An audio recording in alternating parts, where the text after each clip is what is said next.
दोस्तों नमस्कार। किसी भी देश में बेरोजगारी यूं ही नहीं बढ़ती, किसी भी देश में गरीबी यूं ही नहीं बढ़ती, किसी भी देश में सरकारी सामानों की नीलामी यूं ही नहीं होती और किसी भी देश में सार्वजनिक उपक्रम निजी हाथों में यूं ही नहीं सौंपे जाते।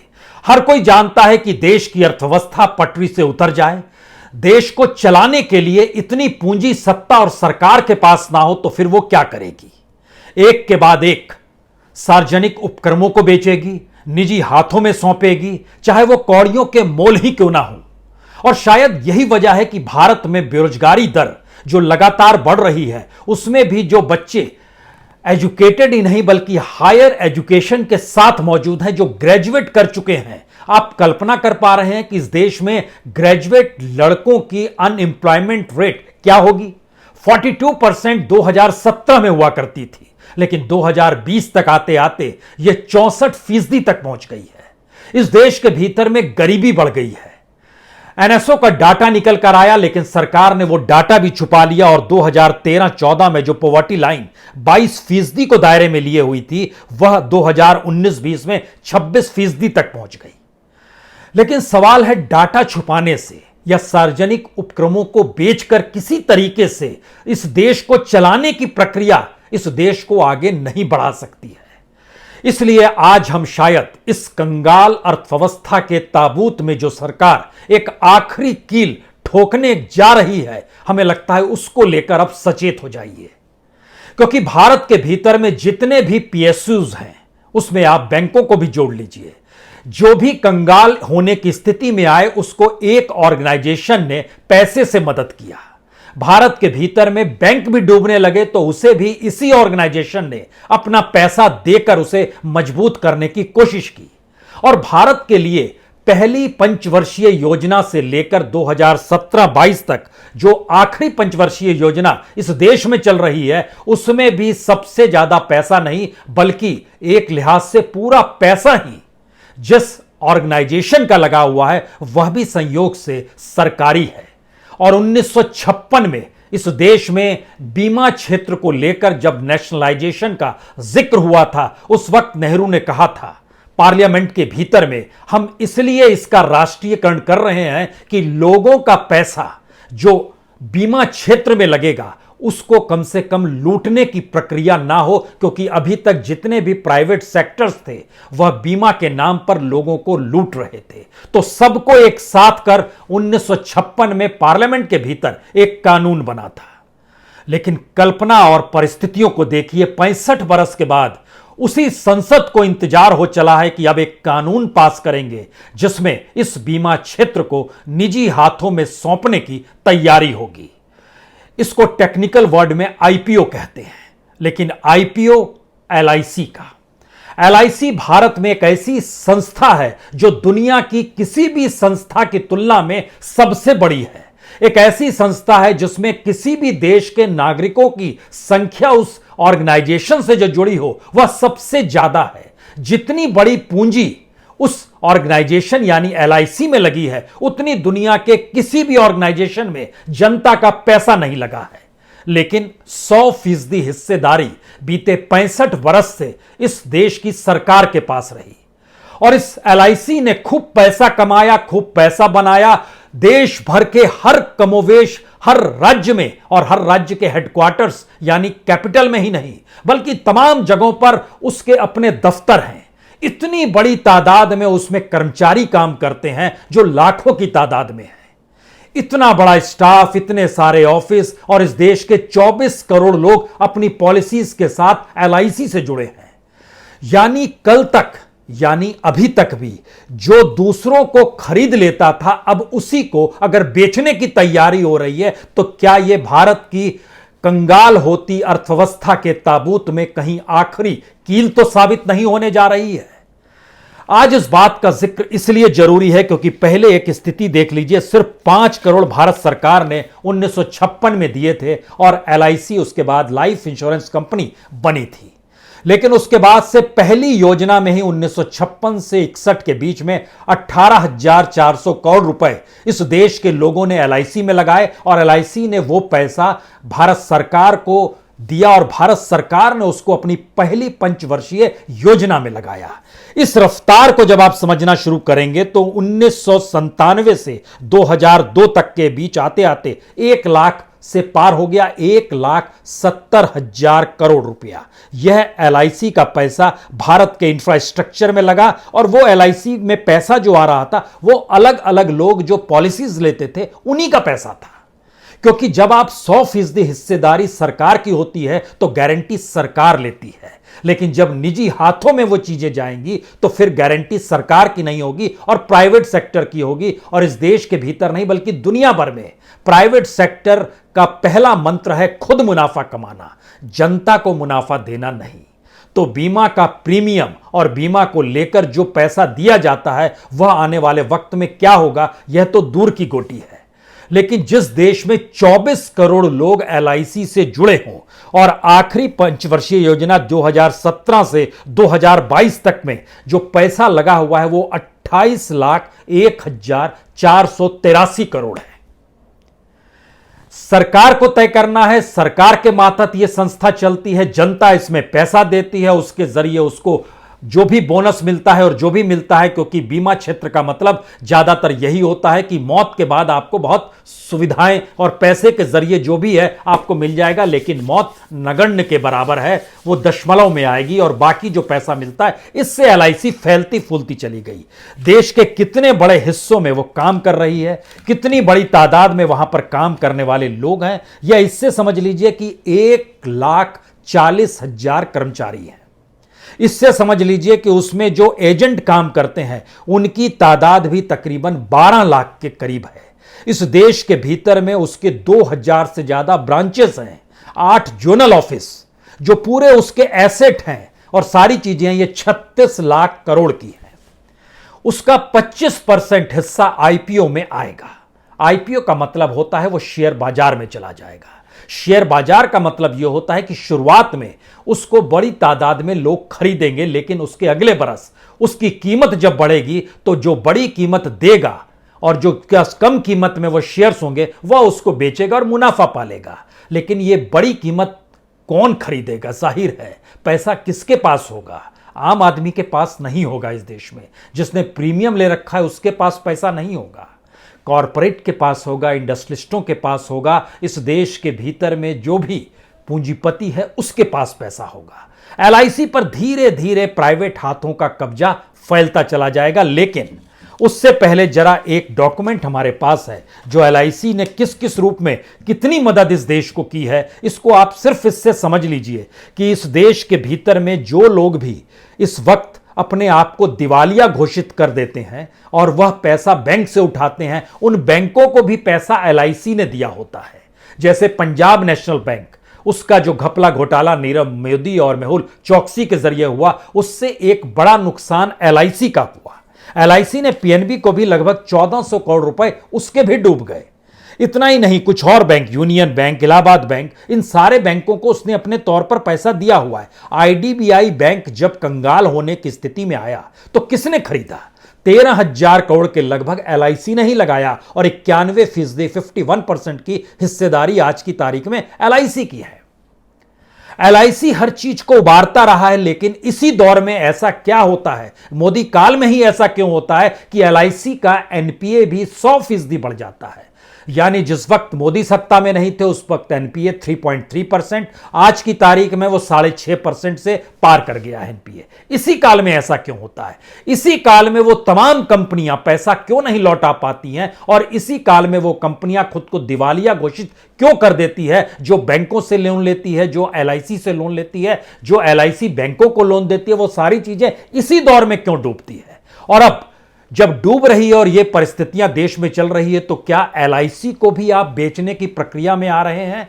आईपीओ में 25% बेचा जाएगा, सरकार कहती है, और यह भी कहती है कि हमारी भागीदारी 51% के नीचे नहीं जाएगी, हमारा ही चलेगा। लेकिन जो भी शेयर बाजार को और इस देश की प्राइवेट इकोनॉमी को समझता है वो बहुत शानदार तरीके से जान रहा होगा। सरकार आज 25% बेचेगी, कल फिर 25% बेचेगी, उसके बाद धीरे धीरे बड़ी कंपनियों की अपनी साझेदारी, उसके बाद बेचने की प्रक्रिया में उसकी 51% हो जाएगी। यानी इतनी बड़ी तादाद में जो लाखों कर्मचारी आज काम कर रहे हैं और जो एलआईसी की यूनियन है वह भी देखिए खामोश है। इस देश के भीतर में जो कर्मचारी तबका है वह भी खामोश है। यह कौन सी परिस्थिति है, जबकि हर कोई जानता है कि बीते 7 वर्ष में सिर्फ पीएसयूज में जो लोग काम करते थे उसमें तकरीबन 6 लाख लोगों की नौकरियां जा चुकी हैं, या फिर उसकी तादाद में 6 लाख की कमी आ गई है। 16 लाख से हम लोग 9.5 पौने 10 लाख तक पहुंच चुके हैं। पीएसयूज में जो अधिकारी पेरोल पर थे उनकी संख्या कम होती चली जा रही है इसी 7 वर्ष में। यानी भारत की अर्थव्यवस्था कुछ इस तरीके से एक कंगाल होने की परिस्थिति में है, जहां बार बार इस बात का जिक्र हो रहा है जीएसटी कलेक्शन उतना नहीं हो पा रहा है, सीधा रेवेन्यू नहीं आ पा रहा है, टैक्स नहीं आ पा रहा है, हम गवर्नेंस को कैसे चलाएं, हम क्या नोट वाकई छापना शुरू कर दें या फिर सारी चीजों को बेच दें और बेचने के बाद जो पैसा आए उसके जरिए इस देश को चलाने की एक प्रक्रिया में लेकर आए। हो यही रहा है। लेकिन इन सब के बीच एलआईसी में इस देश की सरकार का पैसा नहीं लगा है, किसी कंपनी का पैसा नहीं लगा है, बल्कि इस देश के बीमा धारकों का पैसा लगा है, और वह इतनी बड़ी तादाद में है। अब इसको इस रूप में समझिए कि इस देश के भीतर में जो भी हाल फिलहाल में दिवालिया होने वाली कंपनी या घोटाले करके भागने वाली कंपनी या फिर इंसॉल्वेंसी और बैंकरप्सी कोड के तहत जिसने भी एनसीएलटी का दरवाजा खटखटाया, हम 1 दर्जन नाम लेते हैं, उससे आपको समझ में आ जाएगा इन सभी के जरिए एलआईसी का पैसा डूबा है। एलआईसी को पैसा डीएचएफएल यानी दीवान हाउसिंग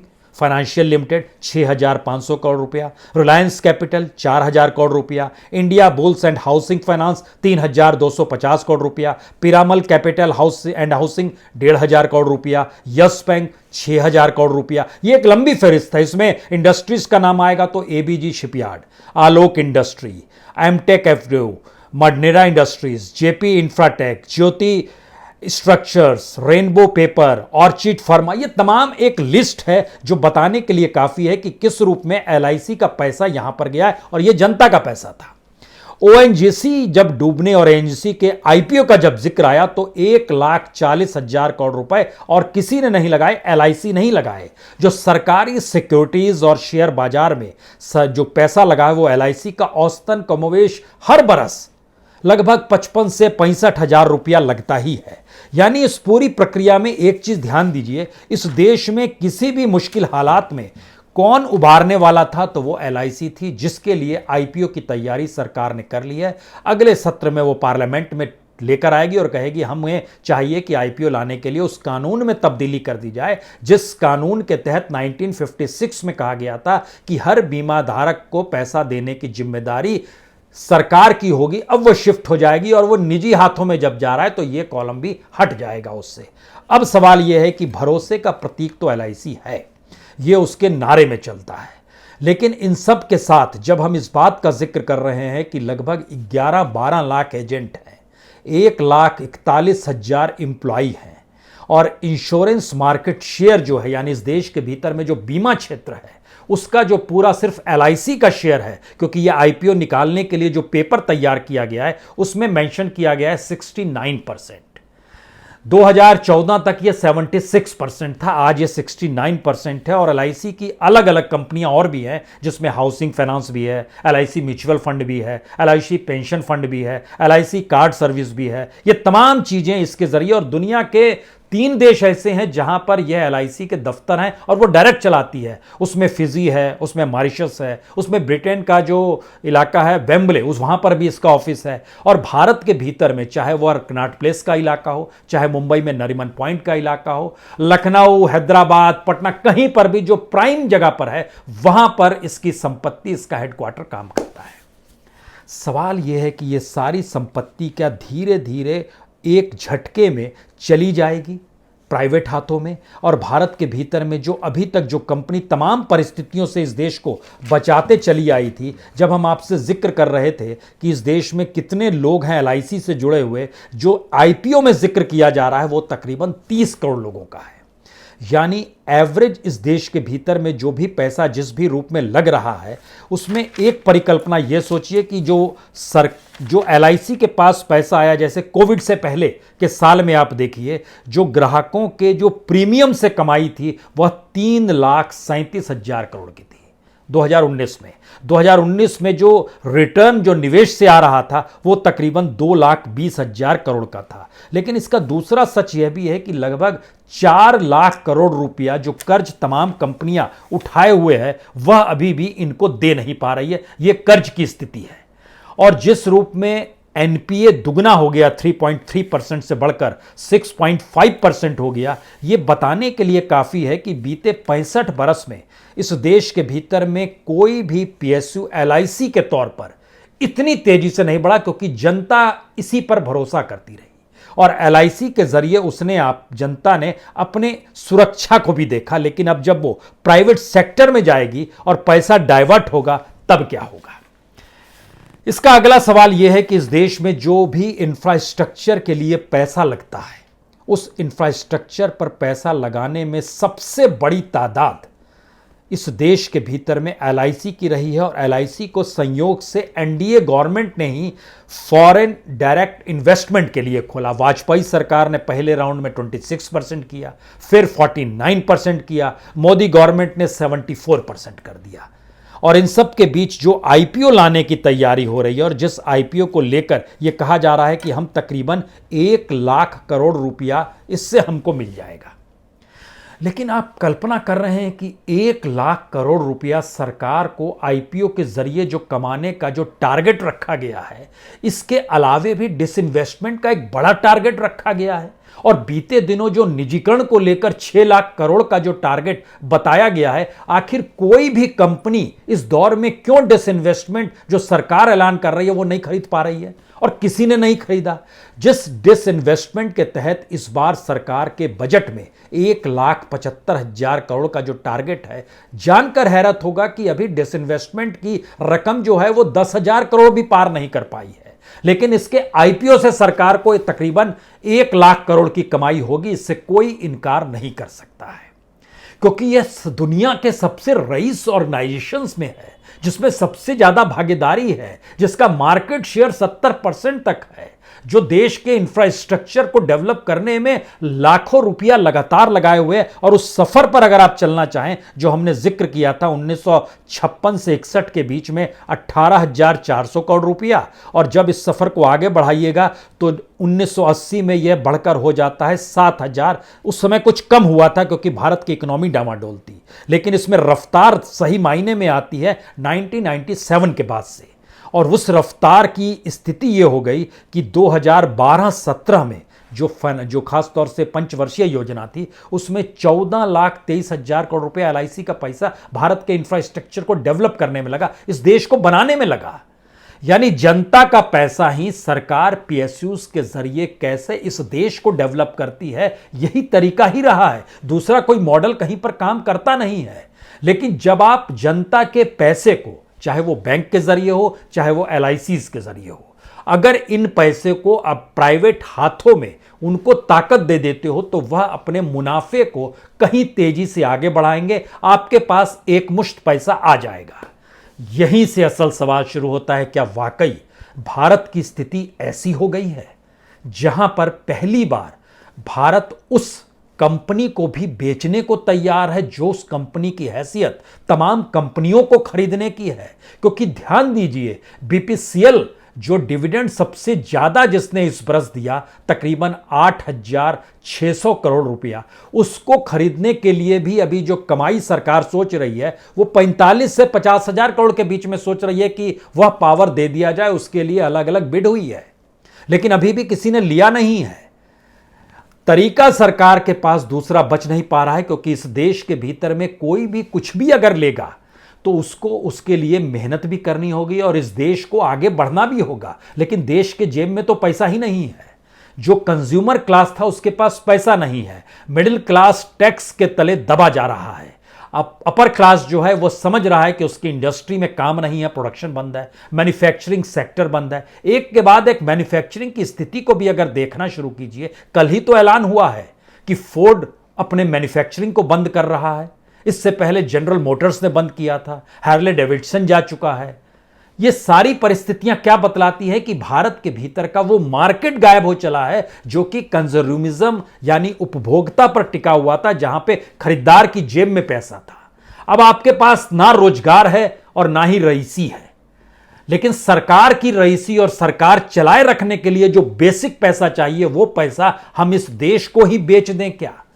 क्योंकि एलआईसी का बिकना और एलआईसी के आईपीओ में तब्दील होकर धीरे धीरे शेयर मार्केट के जरिए वो शेयर्स ट्रांसफर होना पैसे वालों के पास, ये एक प्रक्रिया है बहुत धीरे धीरे की, जिसमें वह कॉरपोरेट के हाथों में एलआईसी भी चली जाएगी। लेकिन यह भी समझिए कि वो तमाम कॉरपोरेट्स एलआईसी के प्राइवेट सेक्टर में अपनी हिस्सेदारी लगातार कर रहे हैं, क्योंकि जब एफडीआई लेकर आए अटल बिहारी वाजपेयी, उसके बाद से इस देश में 16 कंपनियां आई जो बीमा क्षेत्र से जुड़ी थी। आज की तारीख में बीमा क्षेत्र से जुड़ी हुई प्राइवेट कंपनियां जिसका कहीं कोई भागीदारी है, वो ऐसी संख्या उसकी लगभग 50 है। लेकिन उसके बावजूद भी उनका सबका शेयर मिलाकर भी 30% से ऊपर नहीं जा चुका है। एलआईसी अपने आप में 70% शेयर के साथ मार्केट को घेरे हुए है।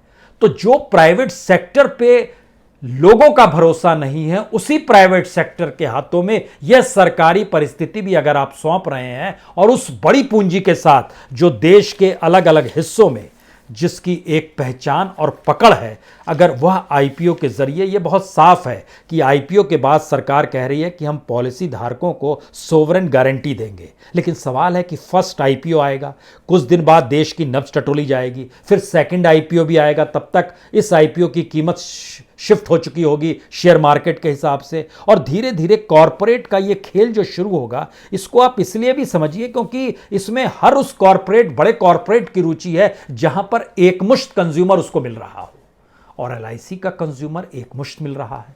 यह ठीक वैसे ही है जैसे इस देश में खत्म करने की स्थिति में एफसीआई को सरकार आ ही रही है। जिस तरीके से राशन दुकान में भी सरकार चाहती है कि अब वह भी प्राइवेट हाथों में दे दिया जाए, सरकार डायरेक्ट पैसा ट्रांसफर करे और राशन दुकानों की जगह प्राइवेट सेक्टर्स जो है अब इस देश में अनाज बेचे, गेहूं चावल वही बेचे, हम नहीं देंगे राशन दुकान के जरिए। यह एक रिपोर्ट भी जो सरकार की आई उसने भी यही बताया।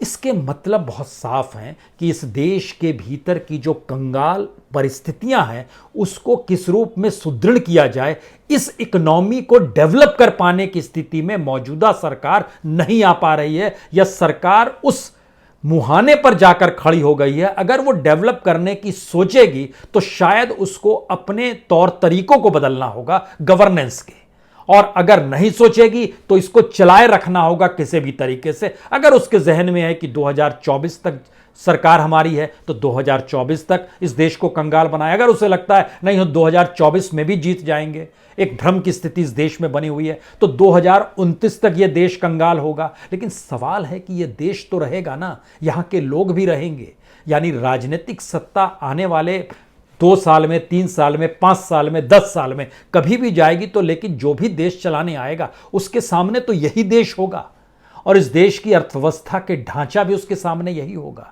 शायद इस परिकल्पना को समझिए कि जब भारत को आजादी मिली उसके बाद भारत की अर्थव्यवस्था बड़ी डामाडोल थी, उसको कैसे धीरे धीरे डेवलप किया जाए उसको लेकर पॉलिसी बनी, और प्लानिंग कमीशन ने इसी पर काम करना शुरू किया था। लेकिन आज की तारीख में उस सफर पर गुजरते गुजरते जब हम 75 साल आजादी के बाद आए हैं तो हमारे सामने कोई विजन काम नहीं कर रहा है कि इस देश को मजबूत कैसे किया जाए।